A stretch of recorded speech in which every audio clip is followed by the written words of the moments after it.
GPT असेल, Gemini असेल, अनेक अनेक असे टूल्स आहेत, एआय टूल्स आहेत की जे एवढं परफेक्ट पिक्चरायझेशन किंवा व्हिडिओ करतात की आपल्याला ते ओळखणं सुद्धा मुश्किल आहे. पण त्याचा जर गैरकायदेशीर वापर होत असेल, जसं आपण पाहत आहोत की डिजिटल अरेस्ट नावाचा एक प्रकार तुम्ही कदाचित ऐकला असेल. तसं कुठल्या कायद्यामध्ये तसं हे नाही आहे, परंतु एखाद्या व्यक्तीला एआय टूल्सच्या माध्यमातून, विशिष्ट सॉफ्टवेअरच्या माध्यमातून त्याला असं भासवल्या जाते की त्याचं काहीतरी महत्वाचं, त्याचा पर्सनल, त्याचा व्यक्तिगत डाटा आमच्याकडे आहे आणि त्याचा जर तू आम्हाला पैसे दिले नाही तर त्याचा गैरवापर आम्ही करू किंवा ब्लॅकमेलिंग केल्या जाते.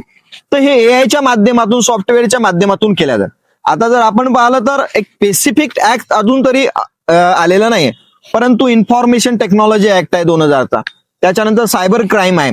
बरेचसे लोक शक्यतोवर आर्थिक पिळवणूक करण्यासाठी त्याचा वापर करतात, परंतु काही लोक काही विशिष्ट कामं करण्यासाठी सुद्धा त्याला ब्लॅकमेलिंग म्हणून वापरतात. तर यावर जसं टेक्नॉलॉजी आहे, आता टेक्नॉलॉजी शाप का वरदान, जसं मोबाईलचा यूज आहे शाप का वरदान, तर it is up to you.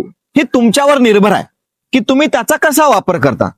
टेक्नॉलॉजीचा वापर करून तुम्ही ऍडव्हान्स इन्फॉर्मेशन घेऊ शकता आणि जागतिक दर्जाचं नॉलेज तुम्ही प्राप्त करू शकता. त्याचा वापर तुम्हाला तुमच्या करिअरसाठी, पैसा कमवण्यासाठी, जॉब करण्यासाठी मिळू शकतो.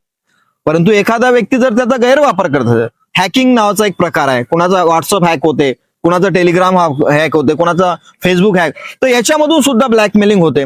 काही गैरकायदेशीर व्हिडिओज तुमच्या मित्रांना पाठवल्या जातात आणि तुम्हाला ब्लॅकमेलिंग होते पैशासाठी म्हणा किंवा इतर काही कारणासाठी. तर याबाबत आपण सुद्धा सजग राहणे फार गरजेचं आहे. असं जर काही झालं तुमच्यासोबत तर तुम्ही तात्काळ जो सायबर सेल असतो जिल्हा पोलीस स्टेशनला किंवा